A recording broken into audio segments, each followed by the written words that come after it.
Transformers 1, ladies and gentlemen. I can't believe that this movie flopped. How did it flop? Like, it was so good. How did they make this fail? I still don't quite understand it. I have hints to perhaps the marketing would have been a little bit of the reason why it didn't quite reach the audience that it needed. But there I was in October, because the movie was delayed out here in Europe because, screw us. And I watched it in cinema after having prepared by watching some of the Beerverse movies. And let me tell you something. I had a blast. I know that some people didn't quite like certain aspects of the movie because of perhaps the introduction to like the cringy dialogue that was in the trailers, and of course Megatron, whom I think was just great. Okay, I loved him. It is part of the point. He is meant to be annoying, but to me the movie was super fun. Left me with a lot of visual appreciation, the storytelling, the evolution, the, dare I say, transformation of the characters. Yeah, I had to. Was very well done. I don't know if Hasbro is ever going to let them continue this series. We'll see eventually. But in the meantime, we have an hour-long video here by Cody up the Pointless Hop channel, who's going to explain to us how this movie flopped. Obviously, it's not just going to be that. It's likely going to be like a yapping session about just how we enjoy this universe. But yeah, please do make sure to go and subscribe to the Pointless Hop channel if you aren't already. And let's get into this one. Transformers are cartoons. Shocking, I know. Yeah, that's better. What's that? They may have begun as toys, but these characters were That's brought a to wild life edit. with animation. Hell, even in the live-action movies, these robots are still animated. Optimus Prime isn't real, I'm sorry to say. Of the 9 Transformer movies released to theaters, only 2 were animated. 1986, the grand finale to capitalize on a successful TV show. It has a star-studded cast, including Orson Welles as a planet, classic moments, and a soundtrack so iconic they've referenced it in movies to this day. It failed miserably. Nobody saw it. 2024, a new movie is made to introduce the franchise to a new generation. It has a star-studded cast including Chris Hemsworth. It has moments so iconic they're referenced on the internet to this day. Dude, this shot right here I absolutely love because I had gotten my hands on a yar version of Devastation, Transformers Devastation, the game. I actually have some footage of it. Let me know if you'd like to see like a highly edited video of me playing that, because I had a lot of fun going through it. Soundwave, buddy. Let me tell you something. Let me tell you something. Yo. Soundwave doesn't want to listen to my mixtape.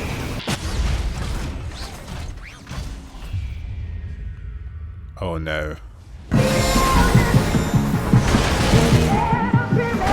He's playing his mixtape. So I have it in log, so if you have an interest in it, I'm gonna do a shameless YouTube moment here. If this video gets over 2,000 likes, I will put out that video within a week. Moments so iconic they're referenced on the internet to this day. It failed miserably. It did. Nobody saw it. I have talked about every Transformers movie except for one. This one, Transformers 1. I'm going to be honest, I've struggled a bit with this video. Hold on. Wait, he has videos on Rise of the Beast and... What the hell? Hold on, holy shit, he has! How did I not see... Okay, well, that's my fault. Well, I guess that we have more to gush over then. I've struggled a bit with this video. I have so many thoughts in my head, but I've struggled to write it down, because unlike every other movie I've covered, I can't make fun of it. I have not realized how much my writing relies on being a sarcastic clown. Even then, who wants to watch something positive? That's boring. I've seen the views. I know what type of videos you people like. I had like 50 subscribers when that stupid boys video came out. I didn't let the hate flow through you, viewer.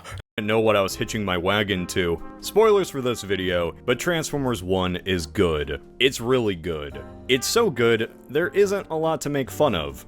This is going to be a video of praise. There's still some problems here and there. Oh, there certainly are. I'm gonna need you to talk less. But this is criticism out of love. I love this movie, and the point of this video is that you should love this movie too. And if you don't, I don't know, I'll show up to your house and leave an angry letter.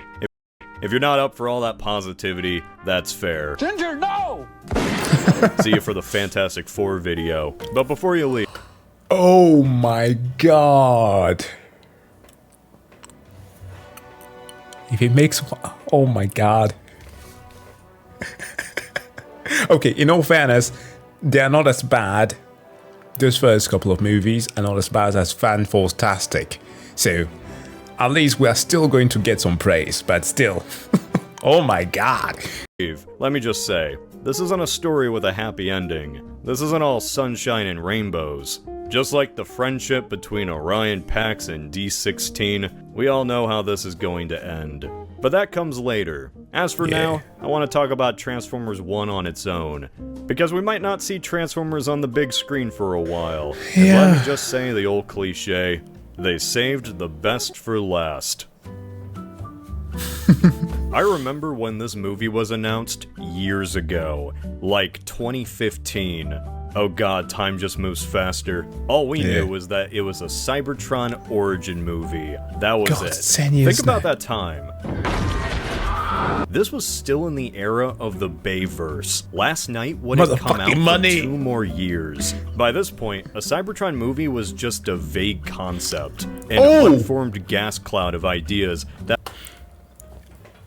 that short was what the vast majority of Transformers fans, I would believe at least, thought this was going to turn out to be. War of Cybertron. War for Cybertron, the movie. Fucking mind-blowing. Paramount probably had no solid plans for, but I didn't care. All I heard was Cybertron, which meant no humans. And that put this thing at the top of my most anticipated movies list, alongside Avengers Endgame and Kangaroo Jack 2.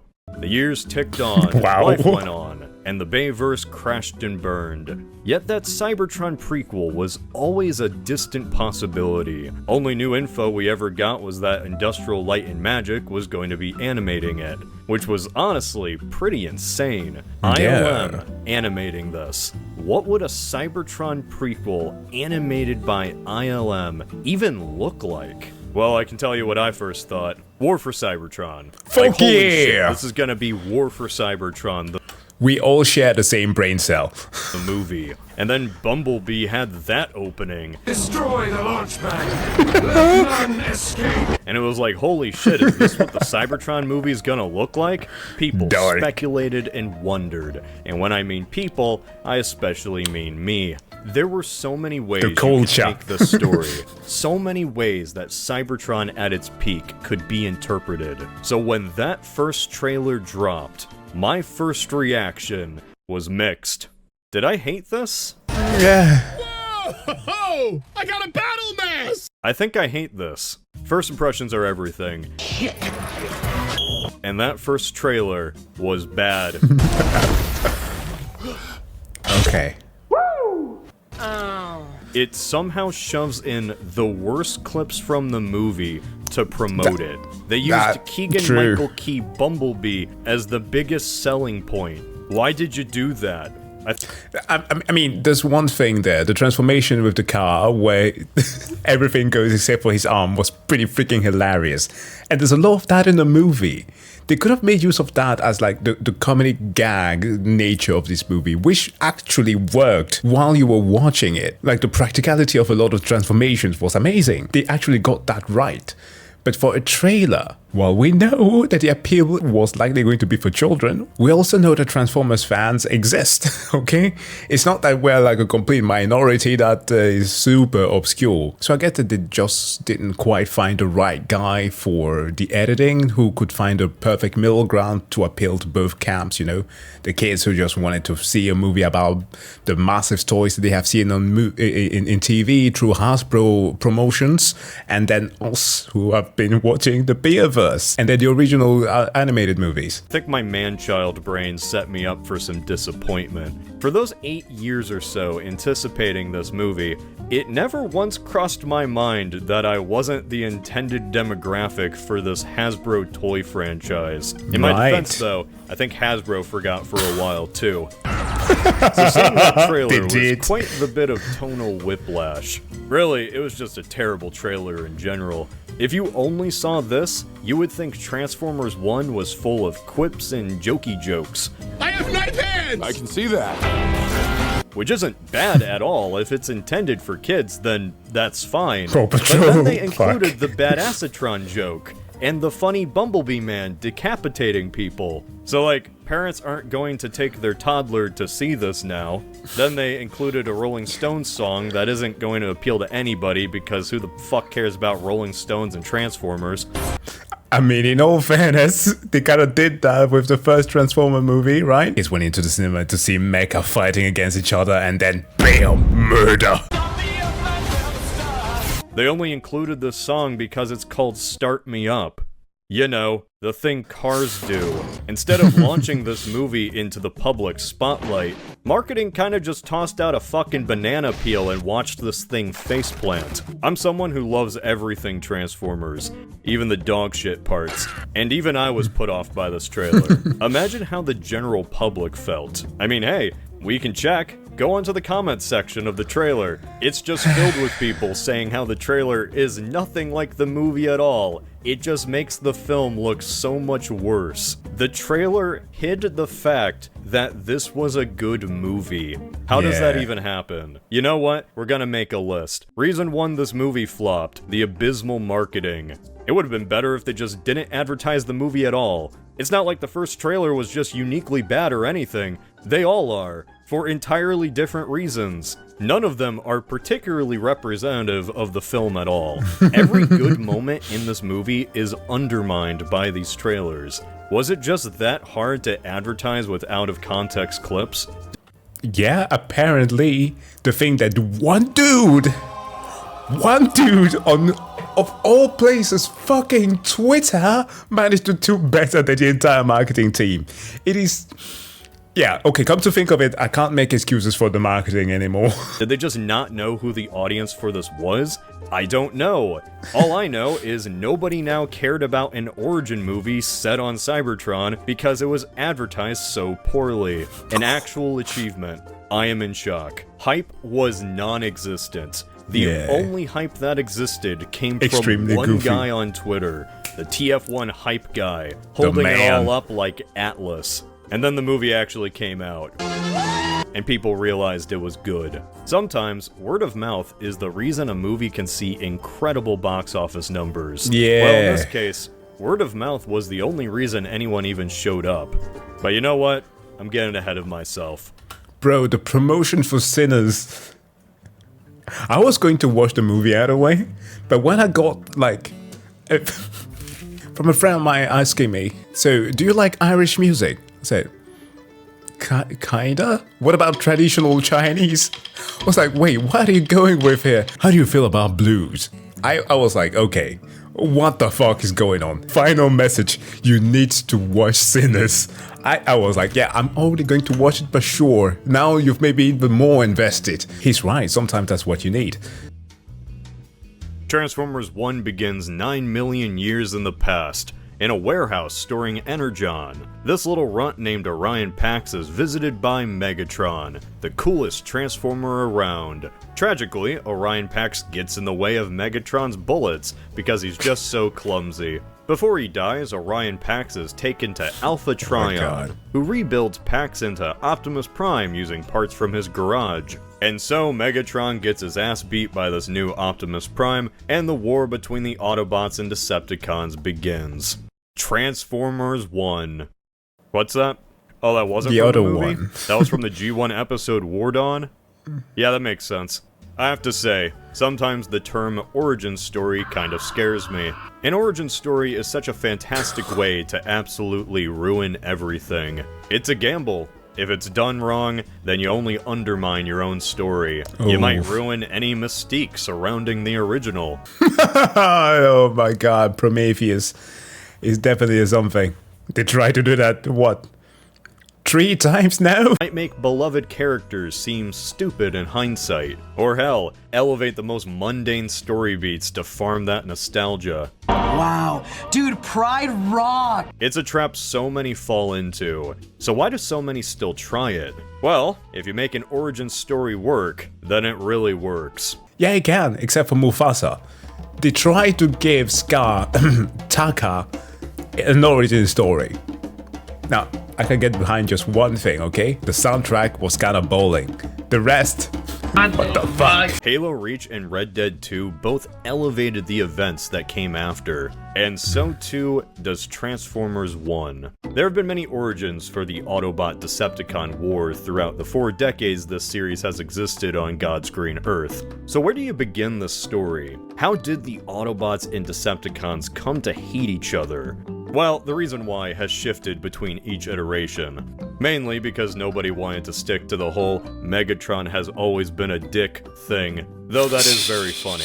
Although there are different versions of how the war began, Born to they each hate. keep a similar theme, one constant truth. At one point in the distant past, Orion Pax and Megatron were friends. It's a simple but fascinating invention that has made this dynamic feel complex. We used to be with brothers. a layered history. Something slightly above the standard of Saturday morning cartoon bullshit. Now, how much they were friends varies between versions. Megatron was a gladiator turned revolutionary. Orion Pax was a wagey who looked up to Megatron until he didn't. Orion's outlook granted him the matrix of leadership by higher powers, be it other primes, or the planet, while Megatron's psycho rage alienated him from everyone, and he turned to violence to get what he wanted. In each of these stories, Megatron's fall always comes with Optimus's rise. Megatron's wrath is what sets Cybertron down the path of destruction. It's a tragedy, because at the end of the day, these two, at some point, were still friends. We were brothers once. And that's what Transformers 1 is about. This is not simply about the rise of two factions of robots. This is really about the death of a friendship, despite neither wanting it to happen. Oh my god, I'm done saving you. That line hits so fucking... Yo! Brian Tyree Henry. Like, he has had some pretty good performances, right? But what did he play? Was it Lemon or Tangerine in Bullet Train? I kind of get those two mixed up. But here in Transformers 1, it was good. I'm done saving you. The Transformers will return after these messages. It's time to protect your information online with the sponsor of today's video, Incogni. Wow, it's Incognibot! Every day, thousands of companies are collecting and trading your data. You have the right to tell data brokers to stop and delete your info, but it takes forever to do. Wasting your time as companies stall to make things right. Luckily, that's where Incogni comes in. Look at him go! Incogni will step up to fight for you. Use the data deletion ray! Not only will Incogni negotiate on your behalf to remove your information online, it will even protect your info from future exploitation. Yo, that shift was great. Incogni has a privacy protecting shield! Wow! New in May 2025 Dude, is straight up Incogni's change race. Unlimited and Family Unlimited plans. You can get an extra level of protection with Incogni's custom removal feature, or you can just point to any website where your information is visible and send an agent to scrub it clean of any remnant of you. Ever since I started using Incogni, those pesky scam calls have dropped off the map. And I've never had to deal with someone trying to impersonate the police ever again. That was a thing that actually happened. So why not sign up? By using the code POINTLESSHUB at incogni.com/pointlesshub, I thought he was going to... you get an exclusive 60% off. I thought he was going to say that now Pointless Hub is being confused with another hub, which I will not name here. We're talking about a kids movie. That's code POINTLESSHUB at incogni.com/pointlesshub to get 60% off. Disclaimer: Incogni is for data removal, is not actually a plastic robot toy. We now return to the Transformers. If you haven't watched Transformers 1, just go do that. It's pretty good. But if you Watch have it now. and just need a little refresher, well, here we go. In the before times, Cybertron was an actual planet with living things on it. Or should I say, inside it. Millions of years ago, before Bumblebee lubricated the man, all the Transformers lived in an underground city called Iacon. City. That's also kind of a lie, because not all of these robots were Transformers. A lot of robots can't even transform. Well, watch this. Dude, this joke hit so hard, it made me chuckle. The transforming bots are bigger and cooler and pretty much control all of society, while the little guys toil away in the mines, just kind of accepting how shitty their life is. It's like being born in Cleveland, but one bot believes that there's something greater out there. Orion Pax. And this curiosity gets him into trouble from time to time. And his friends. If only he could be complacent, like his centrist friend D16, a guy who just wants to keep his head down, not cause trouble, and go home to play Xbox or something. Truly, he is the Emmett of this story. Orion Pax and D16 are minors.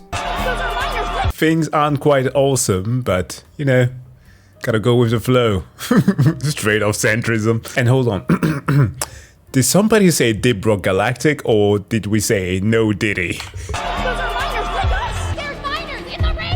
Whoa, slow down there, Diddy. I mean, miners. As in, they yearn for the mines. A majority of the cogless bots mine for Cybertron's ever-dwindling resources of Energon. It's a dangerous job, but someone's gotta do it, or else they all die. You gotta do what you gotta do. After another successful day on the job and getting Scarlett Johansson fired, Little one, you're fired. the pair of bestest buddies go and see the arrival of Sentinel Prime. He's so cool, there's no possible way this guy is bad. To distract everyone from their miserable lives in the Amazon Fulfillment Center, Sentinel announces the Iacon 5000, a citywide race that only the transforming bots can participate in, or anyone with a Switch 2. God damn it. Why did he have to say that? Also, Sentinel was played by... Oh, John Hamm. Oh yeah. And that kind of explains how he was such a dick. I felt that was a visceral performance. Not like that stops Orion from getting involved, dragging his best buddy into a race that will most certainly get them both killed. Imagine if this was how the Transformers saga ended. Neither Optimus or Megatron ever become a thing because they both fell off the road. Despite getting oh so close and impressing everyone, this little stunt ends in failure. But it does succeed in getting Sentinel to notice them. He notices them so much that he makes sure nobody ever notices them ever again. I'll make sure of that. You're making a mistake as Sentinel. Orion and D16 get banished to the basement to hang out with, this guy, B127, Badassatron. Upon discovering a mysterious beacon in one of B's dead trash friends, the gang decides to travel to the surface to discover the location of the lost matrix of leadership, dragging Alita Battle Angel along with them. What mysteries will they uncover? How will their lives change? Will D16 lose his fucking mind? Yeah, probably. Yeah. I love how good this movie looks. Look at it. Look at how good that looks. To me, this is the best any Transformer has looked in any movie, except for perhaps the one with Weird Al. I'm a fanboy over gritty reimaginings of what is essentially a kid's cartoon as much as anyone. And yes, these are my preferred designs. Like, if they made an actual Cybertron movie that looked like this, boy howdy. But also that'd be a movie specifically made for, like, me and any other man-children old enough to remember that fateful day in September 2001. Bazinga! Fuck. When they got close to the towers. Oh fuck, man, that is the dark joke, but damn, still, that's funny. We have to think realistically here. This is a franchise that wants to attract new fans. You know, kids. Hey, I worked with Transformers Prime. I like bringing Transformers back to its cartoon roots. And if you're going to do that, without just looking like an Xbox 360 game, well then, this is the way to do it. Simple and charming. Hey, Devastation deserves no slander. That cell shading was surprisingly well done. It's a platinum game that we're talking about here. Badass. Badassatron. The right word to be using to describe it. A modernized translation of the G1 bots we know and love. Transformers just work best when they're colorful and blocky, when they're right on the edge of being a toy. Shapes that are clearly defined, but not too complex. The best designs are the ones where you can look at a character and immediately imagine which part transforms where. That's no simple feat. It takes a lot of effort into making a design work in action, while also looking like it took little effort at all. Like, man, those Bayformer Decepticons sure were complicated. So many gray polygons slapped together. And yeah, you know why? Because you can just transform them with ease. It all blends together. Nobody's gonna notice which part goes where. Hell, they just gave up doing the whole transforming thing in that 4th movie. Oh, that's goofy. This also isn't a 2D cartoon, where the bots just morph and change size at whim. Oh no, these are modeled characters. Those polygons are staying somewhere. These cartoon bots are little puzzles that have to be solved, while also looking both aesthetically pleasing and charming. There's so many little challenges with each of these bots, and I can't imagine how much time went into figuring them out. I really like it for that. You could say when it comes to this art design, I like that there's more to it than meets the eye. No! Speaking of eyes, they sure have them. There's an eternal question each man should contemplate once he comes of age. Should Transformers have pupils or not? Or not? It's a very important question. It worked this time. Where one must choose a side. Thousands die over this question every day. For myself, I am firmly in the camp of no pupils. Sorry. I love my Transformers blank-faced and stupid. There's nothing funnier than a robot staring blankly into the void. They don't have pupils. They don't have pupils. What's going on in that head? I don't know, and I don't care. It's a charm that I will forever love, and honestly, it made Season 3 tolerable. But while I prefer this look, I get it. I get why Transformers sometimes have pupils. Makes it a whole lot easier to show their emotions. They're not just staring into the abyss. Maybe they have LED screens like an animated. Prime does a cool thing where the pupils themselves glow while the general eye shape doesn't. In Bayformers, those pupils are just made out of metal, or maybe they're just real human eyes. What the fuck was going on there? Transformers 1 does this cool thing where the entire eye is glowing, but the pupils glow more. They're bright. When you see any character in this movie, those eyes are the first thing you see. For a cartoon, that's what you'll want. Immediate recognition of a character's emotions. I love that their pupils move like shutters, like cameras, kind of like our own eyes. Dilating and shrinking, rapidly moving. Just a slight shift can change so much of a robot's emotion. It goes a long way. But hey, while I am all for having expressive characters, I also miss my stupid robots with blank faces. Nothing beats those deadpan bots, utterly disposable beep boops that only exist to make me laugh. Transformers 1 has those too. Some bots that just perpetually have a helmet on, some that don't even have a mouth. There's Soundwave and Shockwave. There's this absolute stud. Satan. I appreciate that this series hasn't forgotten how to make intentionally dumb-looking robots. It's a lost art. Speaking of lost art, oh my, everyone has a simple gray face. Finally! For the first time since the animated movie, Transformers on the big screen actually look like Transformers. Good job, everyone. We did it. Gray slates with a nose. It's that simple. The nose is simple. The nose is important. Sorry, Transformers Prime. So much of this style is G1 adjacent. They even took another design choice from G1 in Cybertron. Cybertron's cities in the original cartoon were meant to be golden. The golden age of Cybertron wasn't metaphorical at all. Somebody, okay, I'm not mad at that, but some pointed out my criticism for the depiction of Cybertron in the Bayverse movies. Me disliking just the grey and dark looking scenes that are depicted. To which I'm like, it's fine that you have an appreciation for the Bayverse, right? It's Michael Bay had his depiction of it. I just think that it was very boring. I think that this, a fully modeled 3D golden freaking city, is fucking badass. Plus, I don't know how you guys are measuring movies in terms of like just visual appeal, but I have this metric that I got from an anime called 5 centimeters per second, which is basically that if I'm able to stop a frame and take a picture, just a screenshot of it, and turn it to a wallpaper, then the movie is just beautiful. For example, there's a scene where they're tricking Alita to come with them to the surface and they're going with the train.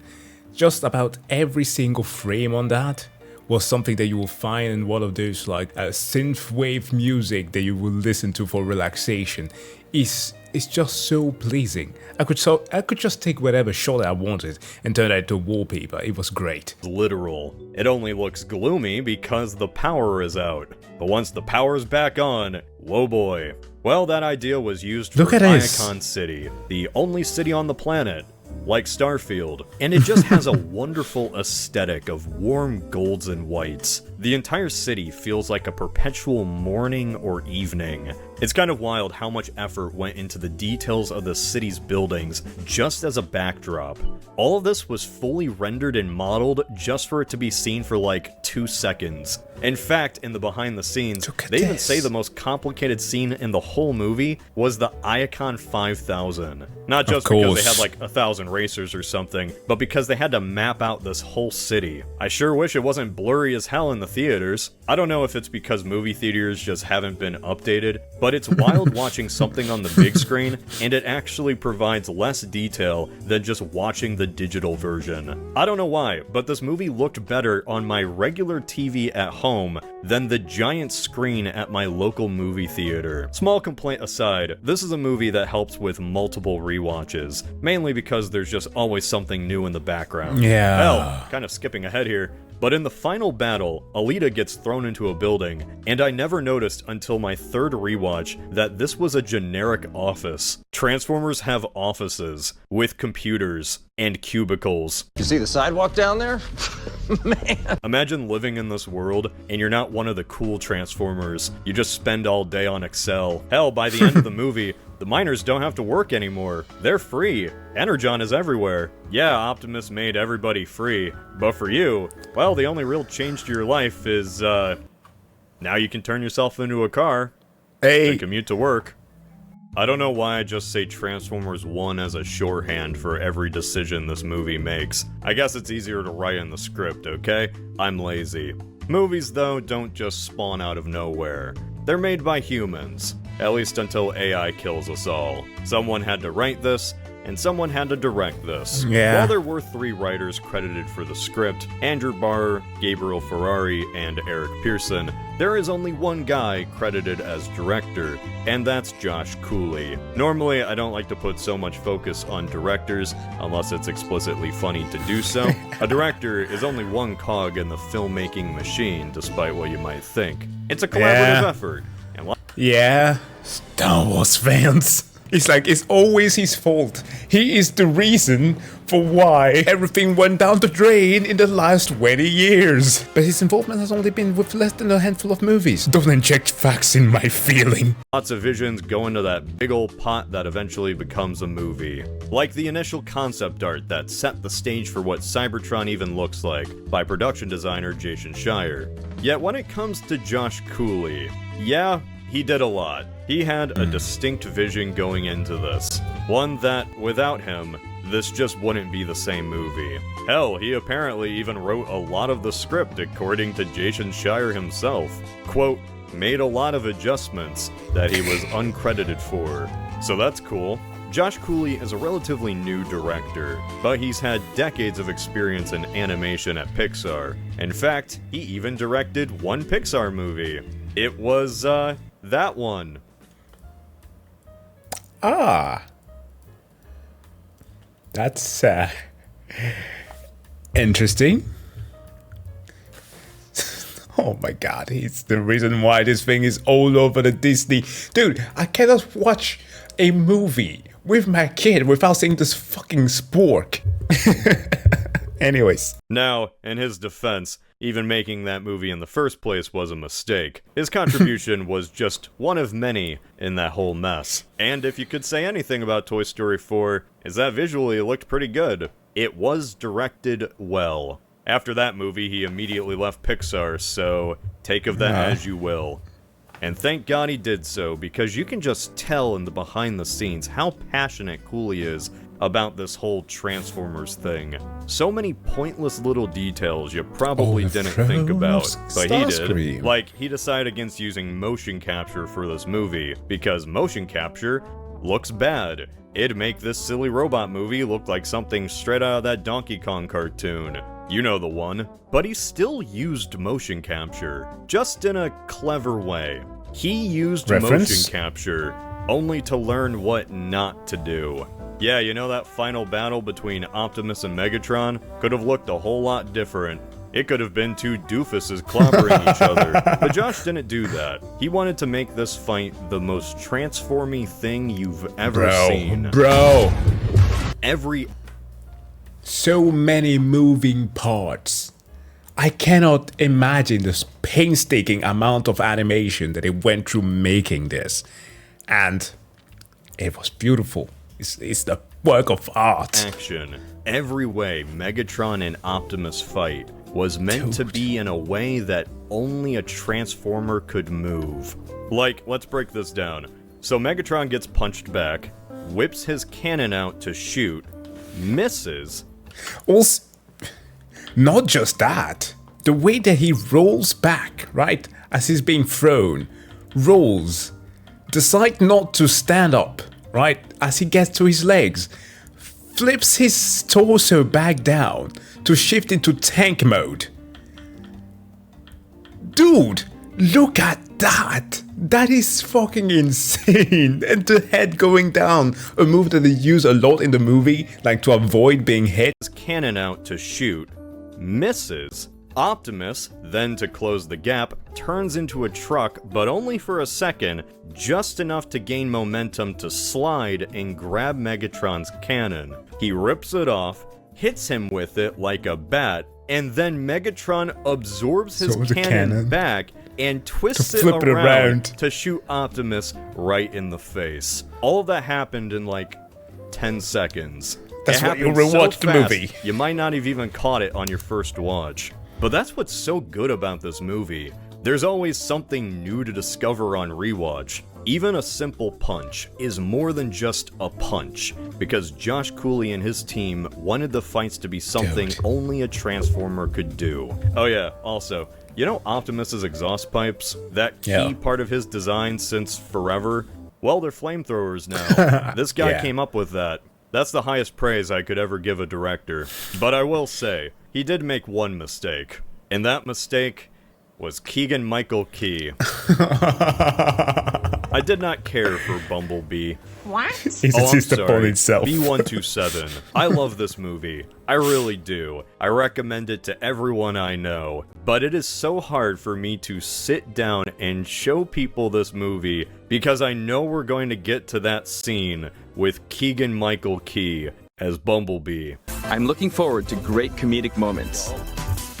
I get to work for the government! I'm not brave enough to defend this film as he jokes uninterrupted for like 10 minutes straight. I can't do it, man. B has some funny moments. Don't get me wrong. And he's not even that bad. Like, on second rewatch, he isn't as jarring as I first thought. Hell, he's not even utilized that much after his initial introduction. But so much of his personality here is front-loaded. That first scene is just so dense. Yeah, it's very Key and Peele. What a bit of a sour taste in my mouth. There's plenty of room now that Steve is dead. I usually sleep on the conveyor belt, but you can totally have it. I'll sleep in the corner next to Aatron. Plenty of room for you guys. I don't know why, but I have a paranoid radar for the comic relief character in any movie. Am I a miserable asshole? Yeah, probably. But there's a reason why I'm so cautious, and it's because a bad comic relief character is pretty much a bomb for a pretty good movie. Oh, Gobbo's Treasure Planet. It's one of my favorite Disney movies. Until the Martin Short robot. Okay, I'll give him that. That's a fair point. Shows up. For heaven's sakes, after 100 years, you got a little nuts! Now, I have nothing against Keegan-Michael Key. I liked Key and Peele back in the ancient times. I think he works if used sparingly. But man, is his voice recognizable. Battle mask! It appeared with this guy! Tried to... Knife hands! I have knife Way more than the rest of the celebrity cast. At least in the Mario movie, he had a chipmunk filter, so you couldn't really tell who he was. But you can hear, it's like a great movie is chugging along, and then every time B127 speaks, I picture this guy speaking into a microphone. They're not real. What? You think I'm that crazy? Oh, no, it's just you've been down here. No, I was talking to Steve. Bumblebee normally never talks, so wouldn't it be funny if in the past he just never shut the fuck up? Isn't that just so funny? Badassatron. Bumblebee losing his vocal cords isn't some tragic backstory anymore, it's cathartic. Alita is also here. You don't have the touch or the power. I think it's kind of funny that this hardworking boss got her life completely ruined because her coworkers were idiots. I actually liked her performance. What? It is kind of hilarious how she got literally dragged along on this. I was wrong about that. It was going the other way. She didn't care about the Matrix or leaving some basement. Her day just went from horribly mundane to overthrowing the government because Orion is a dumbass. And oh boy, does she let him know it. All the time. Okay, for her character in this movie, Alita works. Scarlett Johansson was well casted. I like when she does the gun flip thing. Ooh. That's neat. But I'm also a massive Transformers nerd, and I know this is Alita 1. Optimus's girlfriend. Like, she was Optimus's girlfriend before he was even Optimus. I'm assuming the plan was to have these two build a relationship over the course of a trilogy. So their arc would have been one of annoyance to mutual respect to eventually...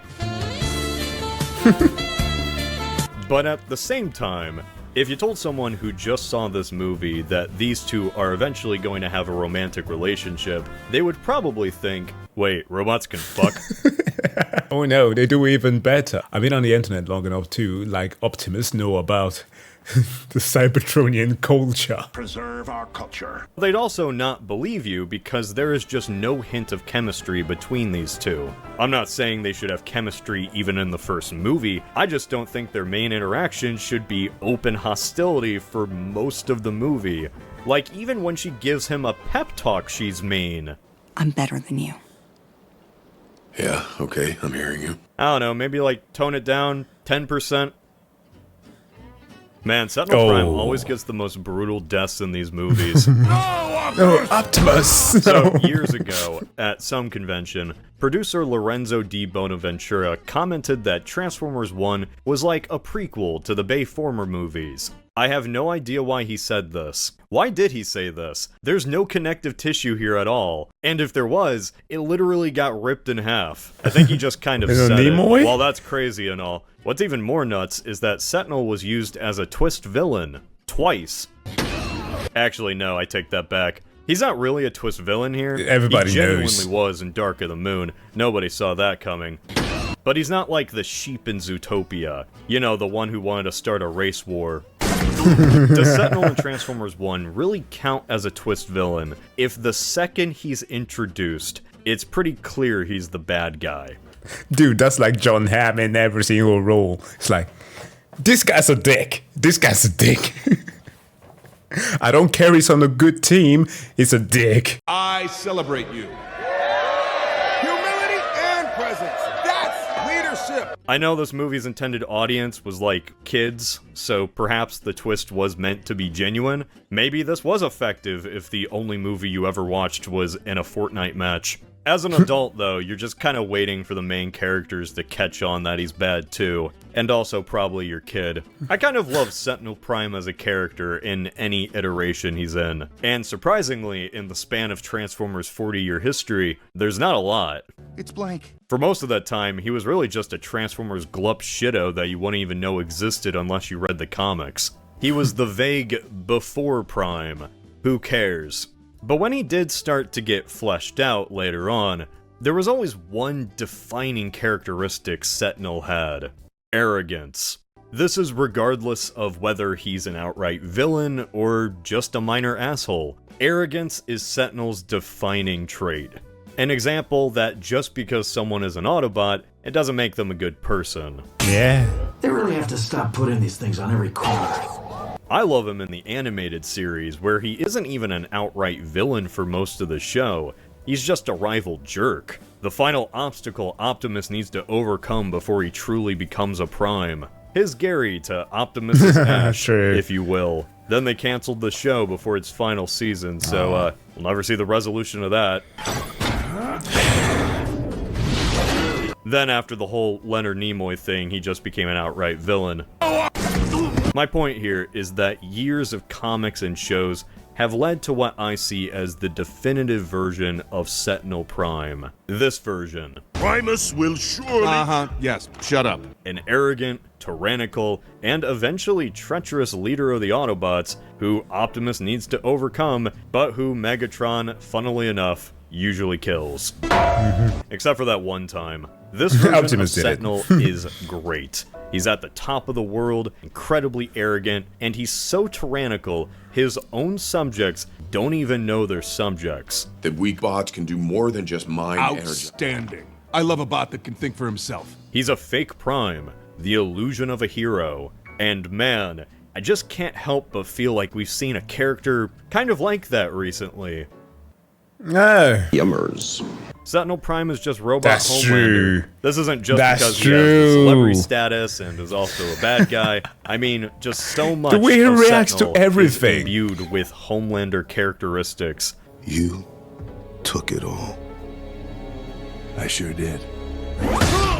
And it's not because he's played by John Hamm. This is not a rendition of Don Draper. Don Draper is far more reserved while also being confident. Sentinel is boastful, craving the crowd. His candor, his mannerisms, his sarcasm, the way he takes everything like a joke, even while killing someone. And actually, to add to his point, the way that he's defeated is through public opinion. And that was the thing that hurt him the most, just how desperate he was at grasping that power as being perceived as the hero. That's literally the thing that harms him the most, how people look up to him, right?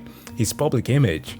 So yeah, that's a great analogy. He's Homelander. He was greater than you'll ever be!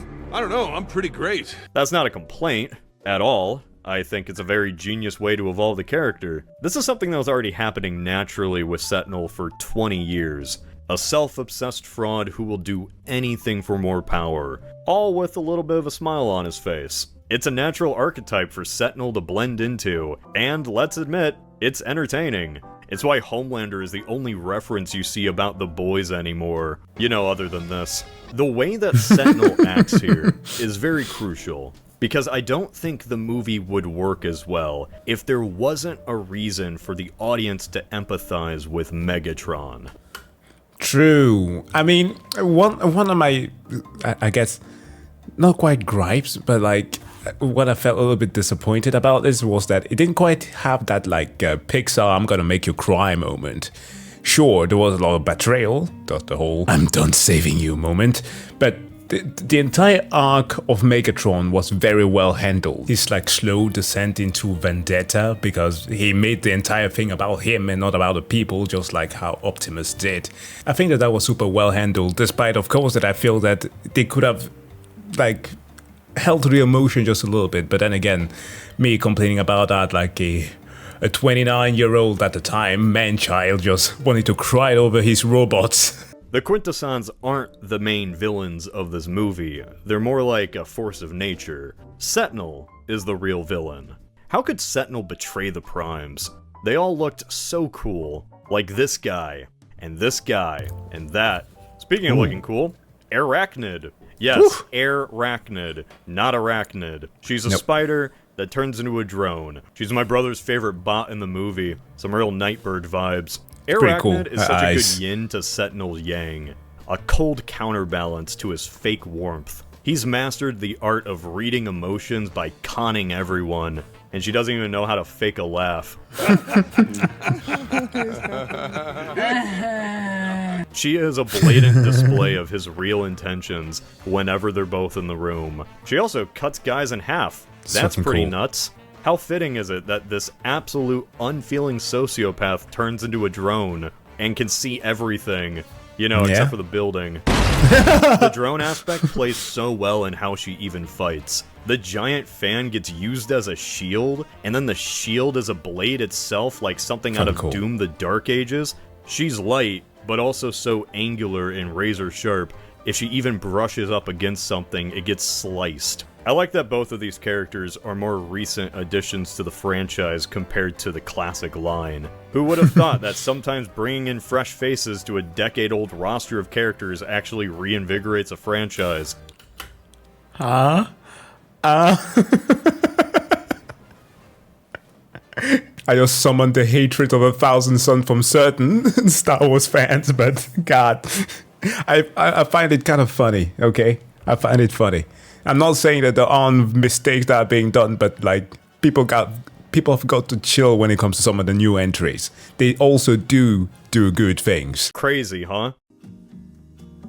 Orion Pax. Why didn't they go with his original design? That one looked great. When I first heard that Chris Hemsworth was voicing Optimus Prime, I was a bit worried. Nothing against Hemsworth. I like him. I like him as Thor, even if those movies became crimes against nature. Furiosa. Oh, of course, he was to show the bloody thing. He had a great time. It was the same year. I like him in the Mad Max movie nobody watched. I even liked him in that Red Dawn remake you forgot existed until just now. What?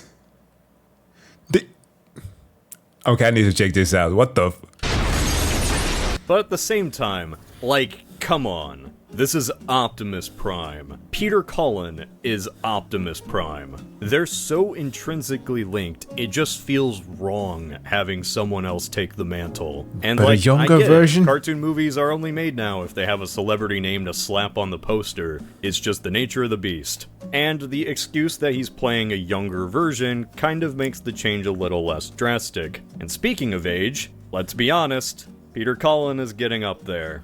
His voice isn't what it used to be. Optimus in Rise of the Beasts sounded rough. I should have known better than to rely on humans. You know, kind of like Marge in The Simpsons. This is one of those creative decisions where you as a fan kind of just have to shrug your shoulders. He What else grew are into they it. supposed to do? Who cares? Maybe this casting will work out. And it did. Chris Hemsworth as Orion Pax / Optimus Prime is good. He's good. Just really solid. But if we beat just one Transformer, it proves we're just as good as they are.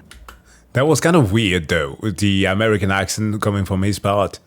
But like the further you get into the movie, he actually starts actually feeling like the Optimus that we know. I think his performance was solid. He plays Orion just fine. Now, his Optimus, on the other hand, it's a little weird. Like, when Orion starts becoming a leader, he starts gaining the mannerisms and even the speech patterns of future Optimus. You know, Peter Cullen. Now is the time for us to stand up. For ourselves.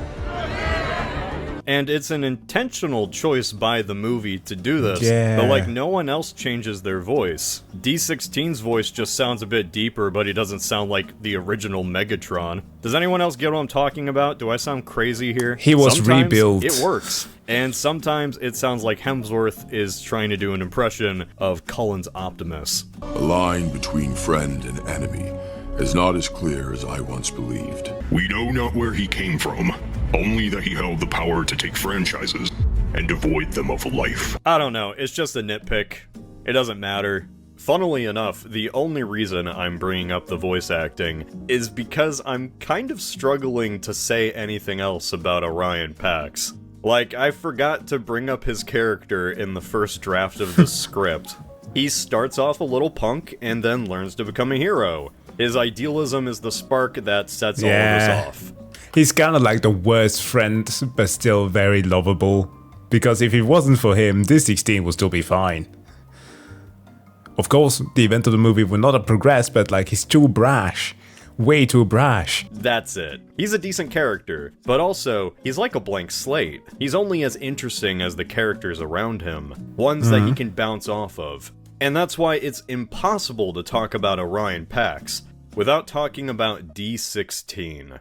Yeah. Why'd you bring Jetpacks? Originally, I was going to have one section about Orion Pax and then another about D16, But that's kind of impossible to do. I go crazy! Sure feels like it! These two character arcs are intertwined. Their falling out is the movie. Or, you know, to put it another way, this is about how Megatron became a dick. I guess he just was always like that isn't a suitable explanation. D16 is the standout character in this movie. We all agree on that, right? Like, nobody thinks Bumblebee is actually the best character. Shut the fuck up. Like, whenever you see this movie mentioned online, his face is the first thing you see. And I think that's because Transformers 1 did something here that was very unique compared to all the other movies. Transformers 1 made you empathize with Megatron. But I'm getting a bit ahead of myself. Transformers 1 is first and foremost about friendship. If we survive this, I'm gonna kill you! I accept those terms. The friendship between these two is established in the first few minutes. Immediately, we learn that Orion gets himself into trouble, and D16 always has to drag him out of it. Or perhaps Orion drags D16 along. Sure, this initial conversation between longtime friends is a bit exposition heavy, lays on the backstory a little too thick. I need a new best friend. But also, like, this is a movie aimed at a younger audience. I get why it's telegraphed. These guys will be best friends forever, nothing will ever tear them apart until something does. Josh Cooley said the intention for Transformers 1 was to be a fresh introduction to a new generation of fans. And you know what? I'm curious how this dynamic might be seen through a kid's eyes. Like, if you had no idea that this guy becomes Megatron, that'd be crazy, right? That'd be a wild introduction, huh? Makes him a more complex character than those that grew up with this. Washington, D.C. is mine! It's kind of like how I grew up with the Star Wars prequels and saw Anakin become Darth Vader, while my parents' generation just saw, you know, Darth Vader. Hell, the generation younger than me knows about Anakin through the Clone Wars TV show. True. I mean, I watched Clone Wars as well, so I won't blame that generation. Actually a character. He's fucking cool. So this movie's kind of like that, but with Megatron. Because of that, Megatron needed to have a believable transition from normal guy to tyrant. All of them change in some way, especially in size, but with D16, it's blatant. His design was actually inspired by the original comic book version of Megatron, with a black helmet and yellow eyes. It's a great callback. Pretty unique way to show he's losing his way, and it's really funny looking back on. D16 is the reason this movie works. It's fascinating seeing a villain we've known for so long be humanized. See him slowly descend into madness through revenge. And watching his journey wouldn't be nearly as compelling if we, the audience, didn't at least agree with him a little bit.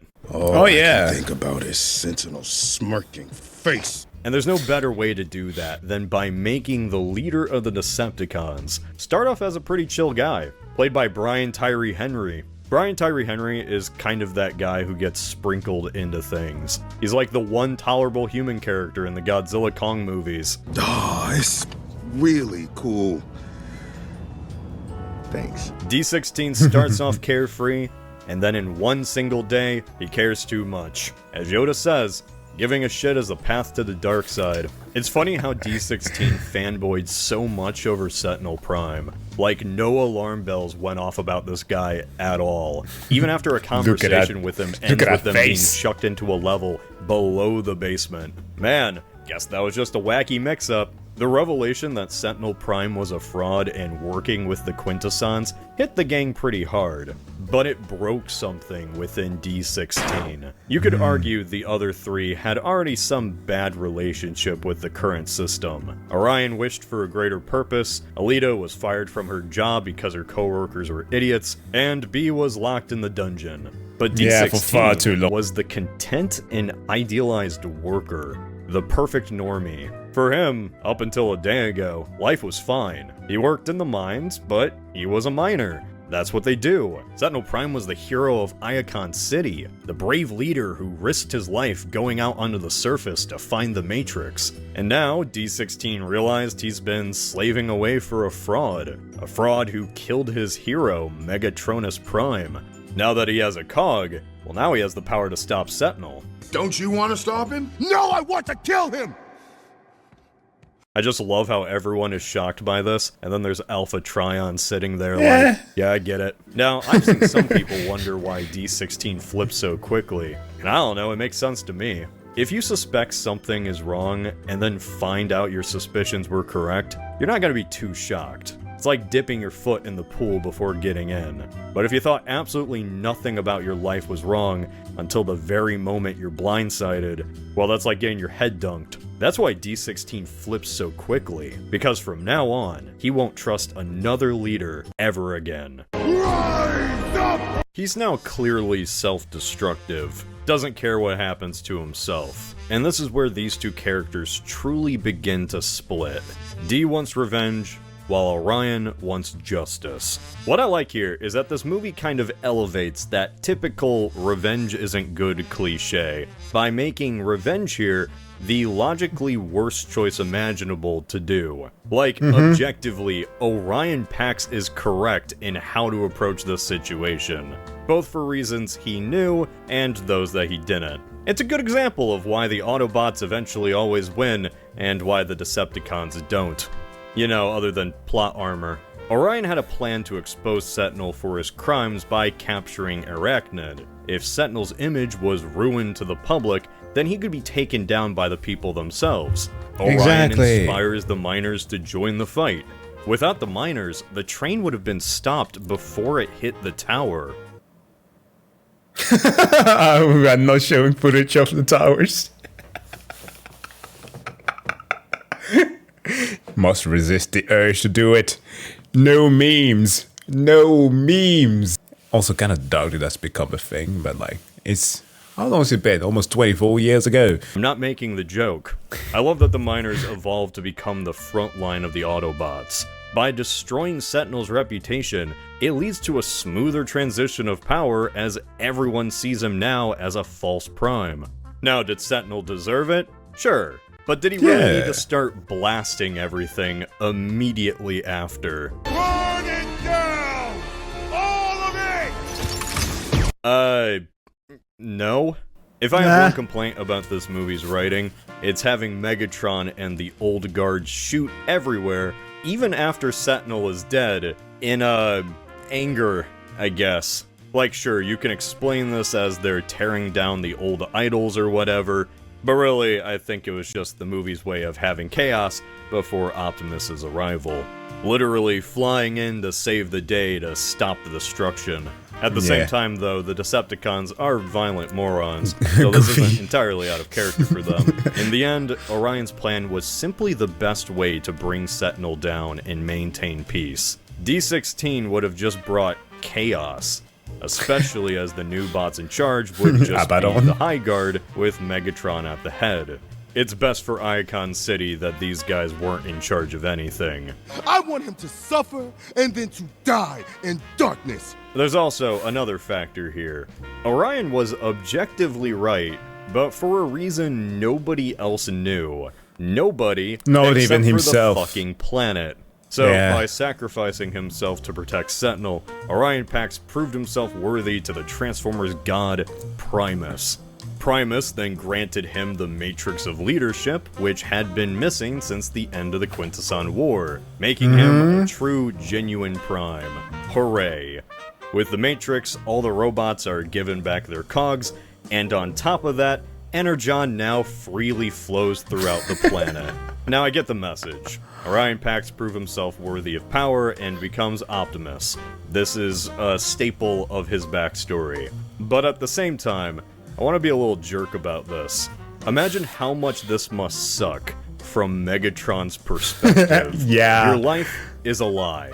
You've been mining for the Quintessons the entire time, and now your best friend is preventing you from getting revenge. He even gets in the way as you shoot. That's just the final straw.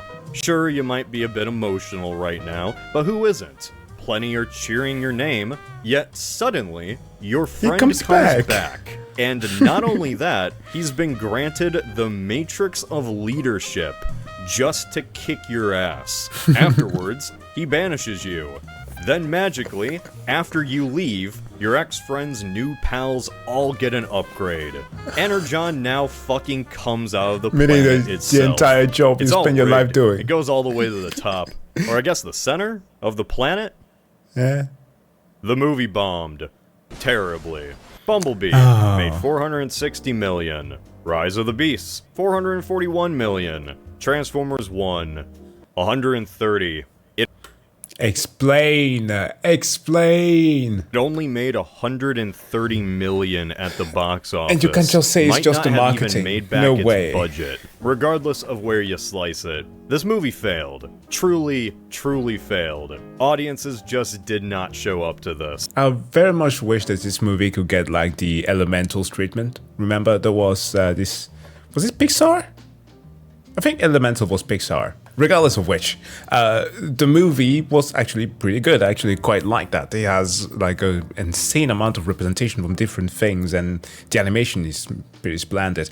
But that movie kind of bombed at the box office, and everybody was harping on it, being super harsh, and trying to use that as like the new scapegoat to push whatever fucking agenda. A year after, almost, from that movie coming out, it just surged in the box office and became the top grossing film that they ever put out, which was amazing. What a great comeback. I kind of wish that something like that would happen to this movie, because it deserves. I remember the absolute shock from the Transformers community when the actual numbers came in. What is that? Just disbelief. Astonishment. Word of mouth was great. It finally looked like a true Transformers cartoon. Why did the general public show no interest? By all accounts, it doesn't make sense. There were many theories. Like a game of Clue, fingers were pointed and suspects were named. So that's the question of the day, isn't it? Who truly killed Transformers 1? Suspect 1, the horrific marketing. Those initial trailers were terrible. Like, it cannot be overstated enough. Killed so much interest, including my own. Suspect 2, the audience. Who was this movie's intended demographic? Like, really, so many films flourish because they pick a specific group. Comic book nerds, sci-fi fans, women, Disney adults. Who was Transformers 1 meant to appeal to? Well, at first glance, children, right? Like, look, I believe animation is a medium for all ages, but especially in the West. If it's specifically a CGI animated movie, people are just gonna assume it's intended for kids. That's how it is. Unless it's like Sausage Party, and we all remember how that turned out. At the same time, this is also an animated Transformers movie. I'll just put a pin in that for now. Boop. So, the kid demographic. Kids were clearly important here. This was meant to be a clean slate introduction for kids after all. Well, bad news. Another cartoon movie about a robot released at the exact same time. The Wild Robot. While Wild Robot didn't do fantastic numbers. How the fuck did this movie get so... That's pretty wild. It was critically acclaimed, better marketed, won awards, and it looked like something families would actually bring their kids to go see. I love Wild Robot. I get why parents chose this instead of this. For one, if a kid was unfamiliar with Transformers, they're not going to be begging their parents to go see this in theaters. Parents are the gatekeepers. They need to be won over too, and they just weren't. In part because I think marketing confused people on who the intended audience actually was. The Bad Arakachnid joke is front and center. Which is actually pronounced. Yes. There's violence and characters die, but it's like robot violence. Hell, it was apparently intended to be even more violent. A friend on Twitter DM'd me and told me how some scenes were cut down to try to squeeze into that PG rating. This movie was riding such a fine line between meant for kids and meant for adults. Like an age range between 8-ish to 10. Not old enough to watch PG-13, but they still know mild swears. That's already such a small audience, and today, that's an audience just not interested in watching this in theaters. Imagine going to the theaters to watch the Sonic 3 movie and hear Shadow go like, I fucking love Latinas. What? Adios, amigo. Yeah, that was Karate Kid. The problem here was that Transformers 1 was not kiddie enough for the parents, and it was too kiddie for the adults. It wasn't turning any heads from the general audience, or attracting new eyes. But it did turn heads for people who already liked Transformers. And that was the biggest problem with Transformers 1. It appealed to only Transformer fans. And there just simply aren't enough of them. Fans are insane. Like, true fans like something no matter what. They will watch or play any installment in a franchise they like, regardless of quality. The only thing that matters is if that logo is slapped on the title. Now, this strategy only works in the mainstream if there are enough fans. Transformers does not have enough mainstream fans. Sounds kind of insane to say, like, this is some niche franchise, but let me talk. Movies are an investment. Money and time is only put into something big, like a theatrical movie, if the studio expects a lot of people to see it. If not, well, it gets banished to TV or streaming. Almost 20 years ago, Transformers spawned some of the highest grossing movies of all time. Yet now, here we are. Was it because Transformers 4 and 5 were just abysmal pieces of shit? I mean, yeah, that's part of it. But it's not the entire story. I don't think these movies made Transformers lose fans. It just made people dislike Bayformers. Okay, so like 1986, the animated movie comes out, right? Height of G1's popularity. And it just bombs. After those 4, but really 3 seasons of Transformers, the biggest thing the franchise did for 20 years was Beast Wars in the 90s. We're all gonna die. Outside of the occasional anime and the comics, nothing was really made. Nothing mainstream, at least, until Michael Bay. The Bayformer movies are a beautiful mess. The whole thing might have ended in brutal failure, but these movies did succeed at one thing. Something that Transformers had not done until Michael Bay. They succeeded. For a brief moment in time, Transformers were a household name, a global phenomenon, or at least a version of Transformers was. This was like the worst representation of the series. But it was still something the audience responded to. Transformers weren't simply toys anymore. Michael Bay puppeted the series and warped it into his own image, forever ruining it, right? Well, no. The Bayformers didn't ruin Transformers. They were kind of the best advertising it ever had. Real Transformers, the cartoons, stories focused on the actual robots, are niche. Let's be real here, they're niche. The movies brought in fans who were never interested before. People like me. I don't know if I ever would have been a Transformers fan if that 2007 movie didn't exist. And considering the demographic of people watching these videos, that's probably true for you too. It's been almost 20 years. The people who were Transformers fans before Michael Bay are like 45 now. The movies pumped new life into the franchise, allowed for shows like Animated and Prime to be made. At the same time, though, how many people just watched the silly robot action movies and moved on with their life? A lot probably did. These box office numbers are kind of deceptive. The audience that watched these movies around the world didn't become Transformers fans like I did. Hell, they probably didn't watch these movies because they were Transformer fans at all. These movies were huge because people were fans of Michael Bay and robots and explosions. Once Bay himself lost the sauce, the movie suffered, and when he left, the rest of the audience did too. Which brings us to Transformers 1, and my ultimate theory about all of this. Why did nobody watch the Transformers 1 movie? To put it bluntly, it's a cartoon. The Transformer cartoons are niche. They just are. Something relegated to TV and streaming. Like how Sonic is relegated to AA games. These are just two entirely different audiences. Well, but hold on, the Sonic Generations, I played that with my daughter. That is considered to be a AAA game. It did sell like a little bit over 2 million units. Could have done more though.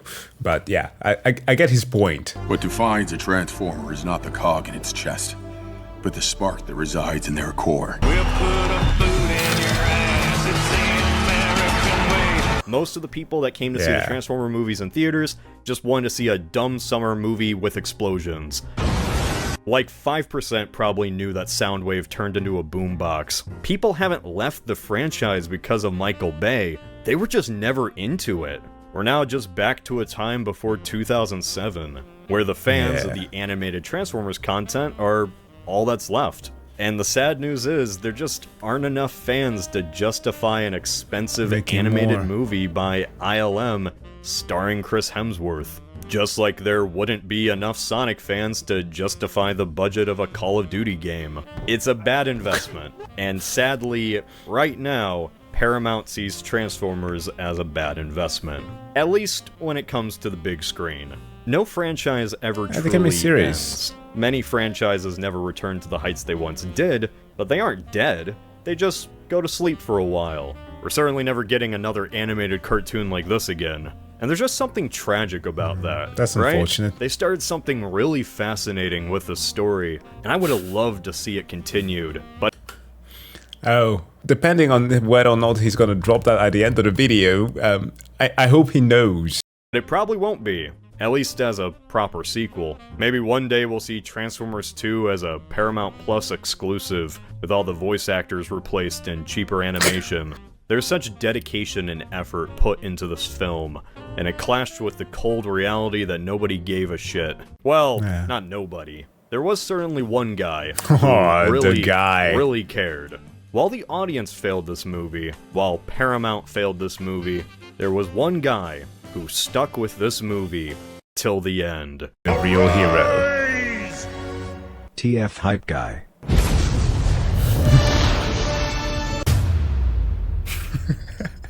Yeah, so this movie bombed. That's just a fact. But in history, just because something ends in failure, it doesn't mean that the fight wasn't noble. Some things are just worth fighting for, even if the odds are against you. Just as the 300 Spartans fought at Thermopylae, or how Davy Crockett died at the San Antonio Riverwalk getting plastered at the Rainforest Cafe, I'm now going to talk about just as noble of a battle online. A battle fought by a single Transformer fan who really wanted people to know that Transformers 1 was good.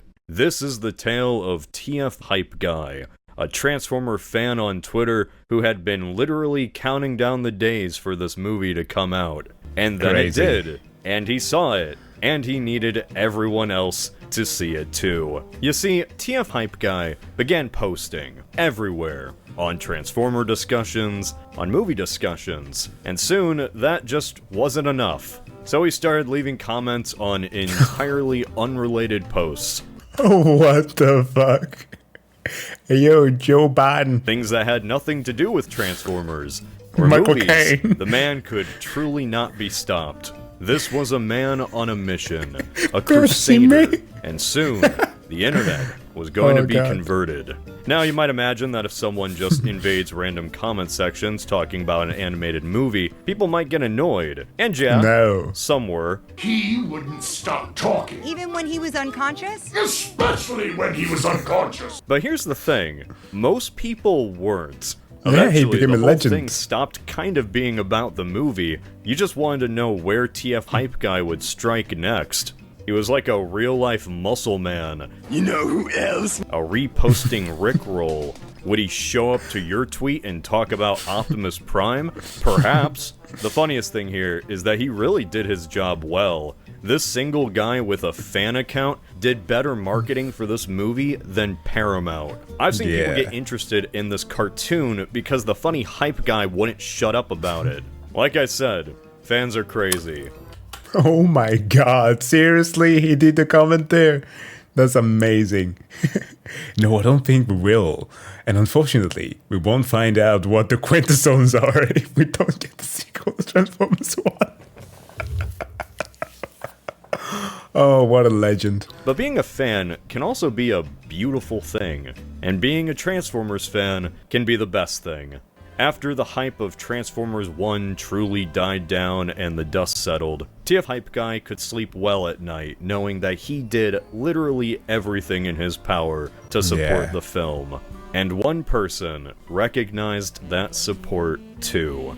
Josh Cooley. Guy online who is a massive fan and has been promoting the film on his own constantly, and so it's great. As a small thanks for such dedicated posting, Josh Cooley sent this fan on Twitter a genuine rare Transformers 1 art book.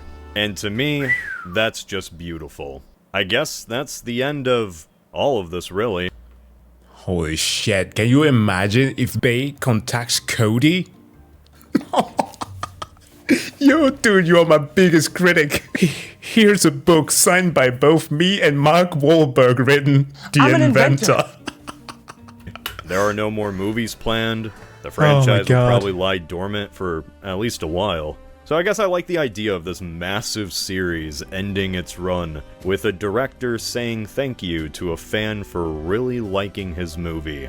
And while there won't be a sequel to Transformers 1, if everything ended on this note, I wouldn't mind.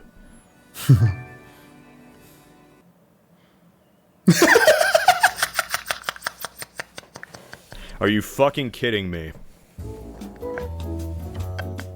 Yes! Fucking kidding. I was so fucking sure they was either going to pull something like this or speak about it just before the end of the video. Oh my god, yeah.